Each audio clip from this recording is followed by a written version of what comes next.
Welcome to today's video, guys. We are back in the storage yard. As you can see, here is my Evo 6.5 Tommy Mac RS. And I'm actually kind of about to do something sort of scary for car people. What is in this red box is a destroyer of worlds. It'll either tell you if everything's all good or if everything's bad. Really bad. You don't know what this is? Let me show you.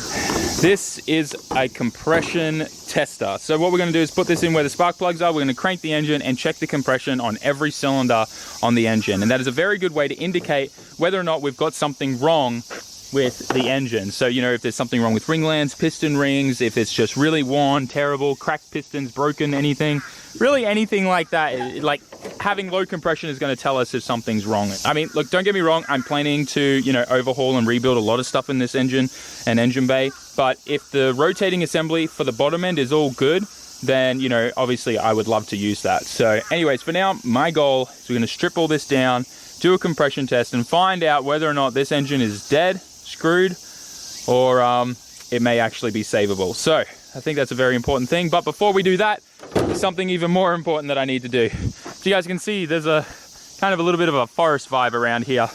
And this is kind of like the most important thing when you're here, to stop yourself from getting eaten alive. So in Japan, I'm sure you guys know what mozzie coils are. This is what we call these in Australia. Mozzie coils, short for mosquito. In Australia, we like to shorten everything. So yeah, I'm just gonna light this up.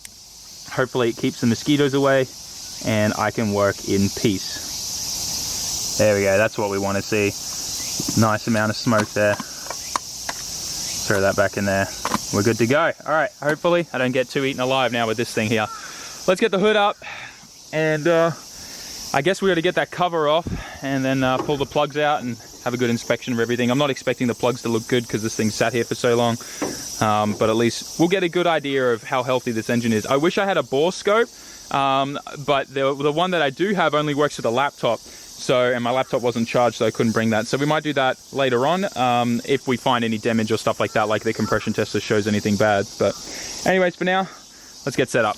I'm not gonna lie, this pink 34 4-door with the 1J, it's giving me some ideas for an Ebisu missile. Ain't gonna lie, a practice car that's a Nissan Shell with a 1J, something like this would be kind of sick. Taking a quick moment to tell you about today's video sponsor, which is Lucky Labo. And if you don't know who they are a specialty retail solution for authentic JDM goods with laser focus on the Silvia and Skyline platforms. They sell a bunch of vintage, authentic, and quirky items that highlight and show reverence for history and inspire owners to be unique. One of those items I have over here that I want to show you on the S15, so let's check it out. These are called the Swing Hand Pop, and if you know anything about Japanese car culture, you know that these are only sold in Japan. But the best thing is Lucky Labo are the only authorized international dealers for these, so they have tons of these in stock at all times, and I'm going to quickly set one up and show you how sick they are. Also, they smell like melon soda, which is just absolutely awesome. The most difficult part about this install is actually just trying to pick which one I want to put on the car. They all look so good, but I think I'm going to go with the classic bye-bye. Just got this thing set up out of the pack, and look at this guy already wanting to wave. And then you can just stick her on your window just like that.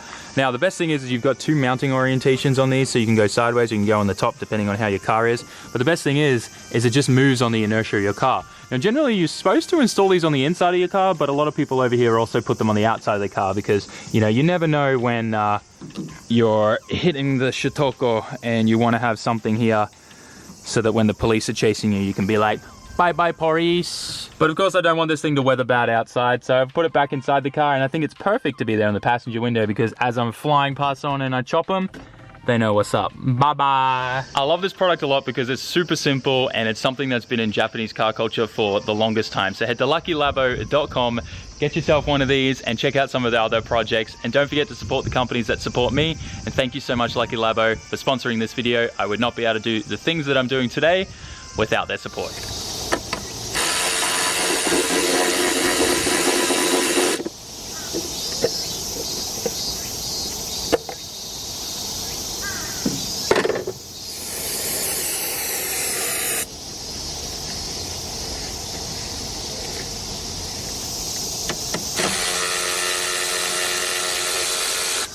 I forgot Evo's use the whole like dual coil pack where it's like one coil pack's on top of the plug and then it has a cable coming off it. I really do not like that style of coil pack. They can cause a lot of problems. It's normally better to get direct coil. These look pretty good though, like the wires and the coil pack tips and stuff look pretty good. Not too bad.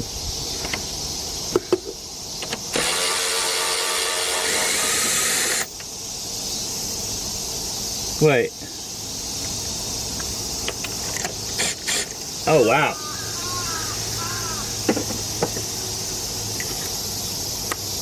These are really big. They're not the typical 16 mil. I don't think I've ever had a car that uses plugs this big. Maybe that's a Mitsubishi thing. That's insane. Alright, we'll try and keep these in order. I definitely want to clean these. Socket wouldn't grab these ones. They're pretty sooted up, so it looks like it's been running really rich. I'm also not surprised about it because of, you know, this thing's sitting for so long and stuff as well. The old fuel and stuff that used to be in it. Yeah, I really like charcoaly and black. So it's just been running really rich. Yeah, all four look the same there. That's fine. Everything looks really good in there though. Let's get this light. Yeah, it looks like a lot of carbon buildup in there. That's about it. Guess we got to get our compression tester out. I'm not gonna lie, I'm kind of nervous about. I wonder what size these are, these plugs. I don't think they're this big one. No, they're still like the same size. Alright, cool. I guess we'll start with number 1, which would be the one closest to the timing belt. Let's see what we get. Moment of truth, ain't gonna lie. Really hate doing compression checks. Foot on the throttle, fully open. Get as much air in there as we can. Let's do a fair few cranks. Are we ready? 3, 4, 5, 6, 7. That's probably enough. Let's see, cylinder number 1. Where we at? Ooh. Damn. It's like 190 PSI. Okay. All right. We're nearly at 200 PSI. Yeah, 190. Far out. This thing's got good compression. Well, at least in cylinder 1. I don't think any of my engines have that higher compression. Except my EK Civic in Australia. That thing for some reason on nitrous seems to have, like, I think it had 180 compression across the board. All right, I'm gonna screw this one in and then we'll do that one and go through each one. Time for cylinder number 2. Flat on the accelerator again. And here we go.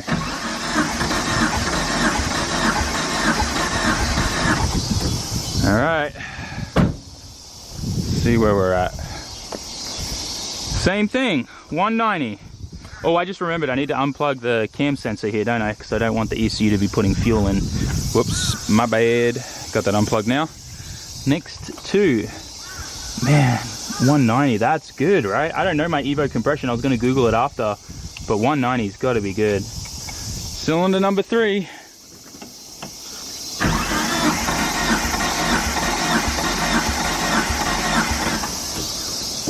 All right, where are we at now? Same. 190. Oh boy, I'm getting excited. This motor looks healthy, guys. Really starting to get excited here. This could be good. Good news. Oh boy. Semi's getting excited. Last one, number 4. This is always the scariest one, right? The last one. Whether or not we're gonna get good news or bad news. Trying to line up this freaking thing though. It's a bit annoying. Alright, here we go.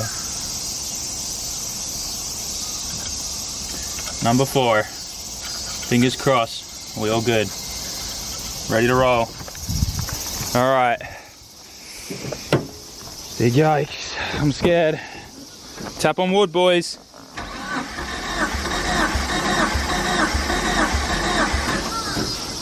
Okay.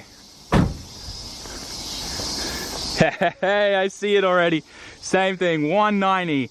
190 across the board. That's impressive for something that's sat this long. Oh man, that's epic. And for the age of the car too, for it to be this healthy. And obviously we don't know if there's been an engine swap or something in the past, but that's promising. That's a good sign. That means the bottom end on this is good, most likely. You know, there could still be some other problems and stuff like that, but compression checks are generally give you a good idea whether or not a motor's healthy. So I'm pretty pumped about that. That's awesome.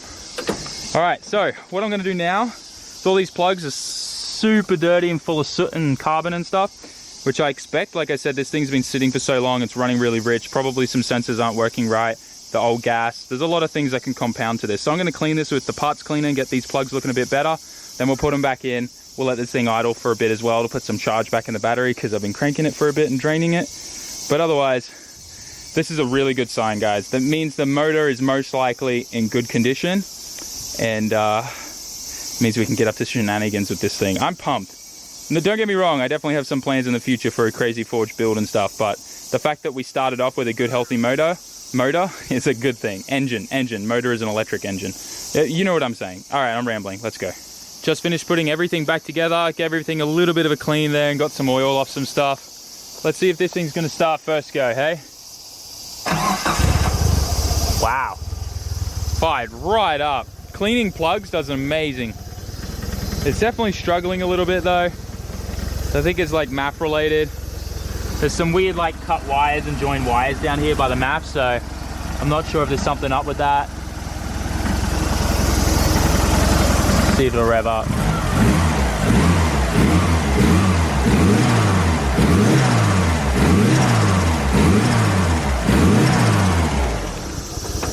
Yeah, see, like it kind of stutters a bit. I also think there may be something up with the TPS. See all that electrical tape wrapped around the TPS? So obviously there's some stuff on here and that's, you know, worse for wear, I guess, in that aspect. But at least the alternator works and all that kind of stuff. I'm really excited to get this thing stripped down and pull the whole engine out and just go over everything, replace all the new sensors and stuff like that when we get to that engine part. My first priority is obviously to get everything dropped out of the car, strip the whole thing to a shell, and get this thing to a body shop ASAP so we can start fixing everything. This whole front clip, I think we're gonna replace. I found a whole bunch of stuff that you can still order through Mitsubishi. I nearly said Nissan. All this tape crosses on all the caps drives me insane. Get this off here. Looks gross. Ooh, I nearly put my finger in that belt. We'll just grab that there. Gotta be careful. Anyways, this is annoying me too. Oh my gosh. I get like they do this for rally stuff, but it's kind of annoying getting it all off. Makes it look a little less junky. Nice. This thing idles so well. I still can't get over it. It sounds super healthy. I'm really pumped. It seems like, I don't think this is, okay. There's no markings on here that indicate that it's had its timing belt changed. Normally there'd be like kilometers and dates written here. And what that means is it probably hasn't been touched at all since this thing was brand new, which is a little bit scary. Although it's not uncommon that people still change it and service it and do all that stuff but never write anything on there. You know, they put it in the book. But I don't think there's any book in this car actually. Let's just check the glove box. Is it locked? Yeah, it is. Okay. I don't think there was anything in the glove box that showed any service history. I don't expect there to be. Yeah, nothing. It's empty. Add it to the list of things to fix. But otherwise, it's probably really healthy, but yeah, it's definitely going to need a timing service, which we'll look into and do all that. I'm looking really forward to learning a new engine platform.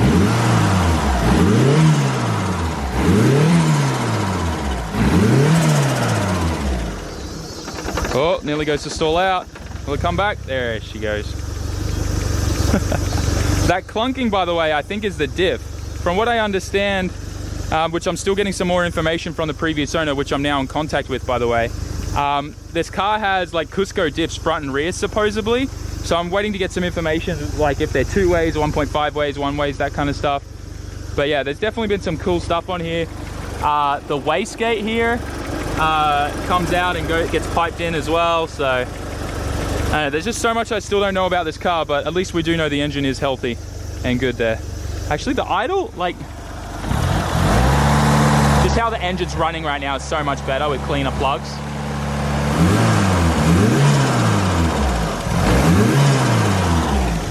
Turbo flutter sounds good.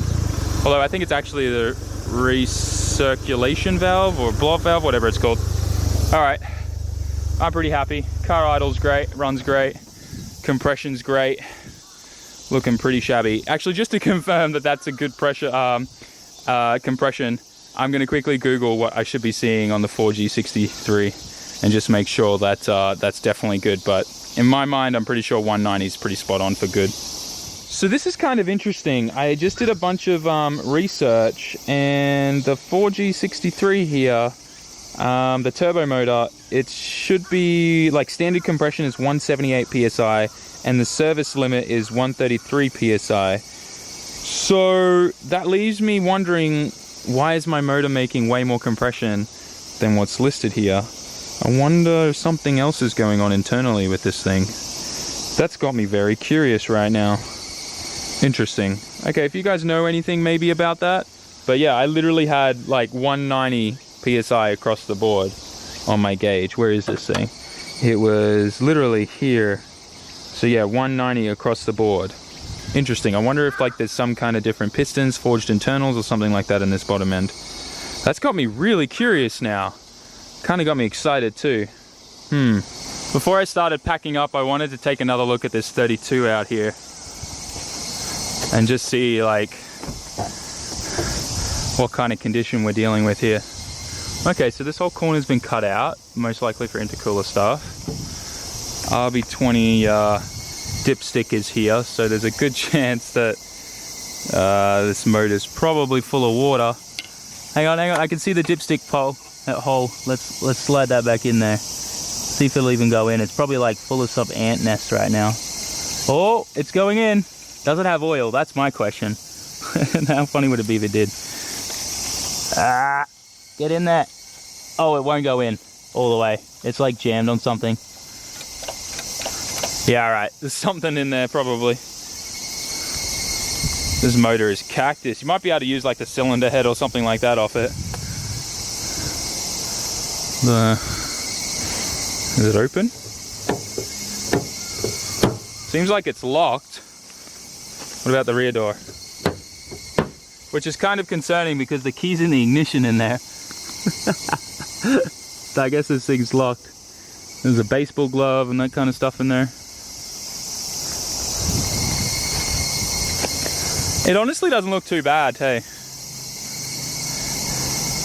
Maybe once we get the Evo all done, maybe we can talk to Roab, see if we can grab this off him. I don't think he's going to use it anytime soon, but it'd be kind of cool if we could use this for something. Definitely needs a lot of work as well though, but maybe just as like a missile or something like that, like a track-only car. So I think I'm done with working on the Evo today, and I'm just packing up all my tools and getting ready to head home. But the results, while they seem to be really, really good, you know, obviously having high compression like that means that the motor's most likely totally fine and healthy.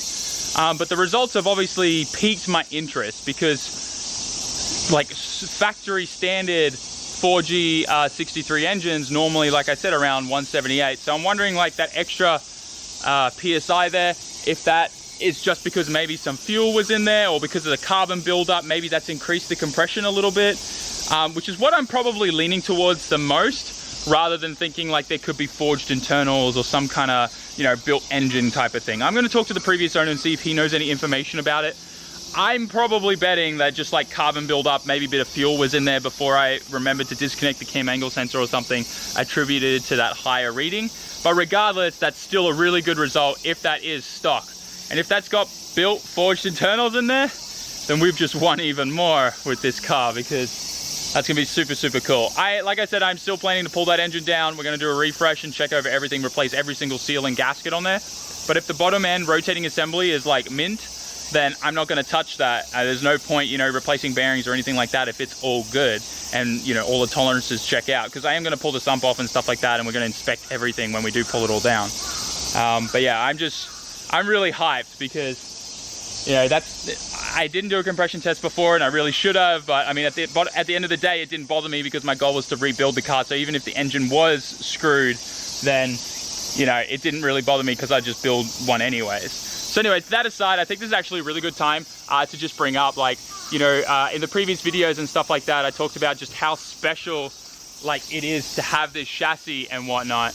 And I think it's important that I also mention that this would not be possible without John and his involvement in this. He was never planning to actually sell this car, and I guess somehow I managed to convince him to sell it to me, which is kind of crazy when I think about it. So I just want to, you know, give him a massive shout out. He runs a company here in Japan called Rising Sun Exports. So if any of you guys do want to get a car exported out of Japan, I do recommend him. He's probably the most honest guy that I've ever met, and he takes his business very, very seriously. You know, like, I know he sometimes sends videos to customers an hour long in like 4K and stuff, where he literally just films everything under the car, so the customer really knows what they're getting. And I know how hard it is to find guys that are doing the exporting business here in Japan that are transparent like that, you know, that aren't in there to just make a quick buck. So I really want to recommend his business if you guys are looking to get cars exported out of Japan. And once again, like, seriously, me owning this car, being able to do what I'm doing right now, it would not be possible if it wasn't for John and his business. So make sure you go check out his email in the description if you guys are interested in getting any cars out of Japan.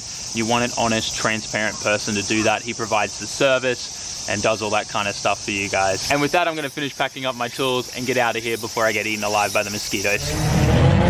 This is sick. Kind of races are out. Did not expect to run into these guys on the way home. That's cool.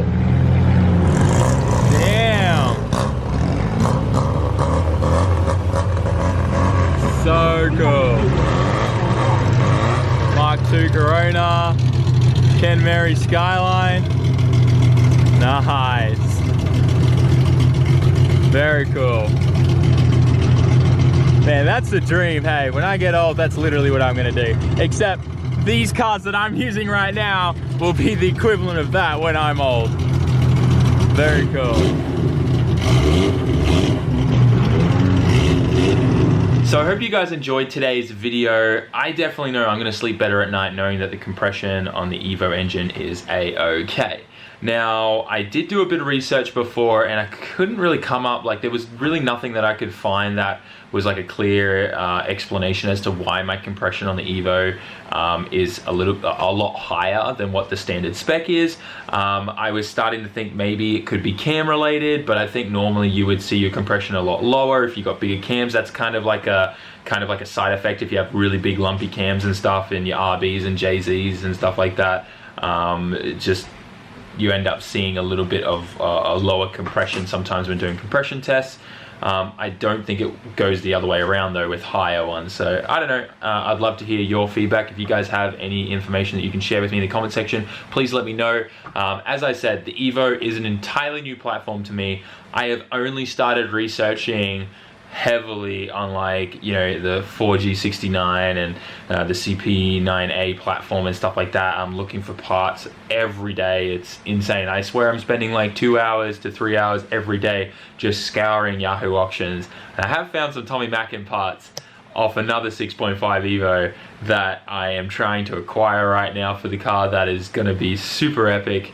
But anyways, all of that aside, once again, I hope you enjoyed today's video. Smash that like button, write us a comment, and yeah, I'm excited for this thing, man. Every time I work on this car, as simple as it is, it gets me even more pumped, and I start envisioning what it's gonna look like when we're finished and being able to actually like rip down the C1 or, you know, the Shitoko highway, and just so excited to bring that thing back. So with that, guys, catch you in the next one. Peace out. Jamata.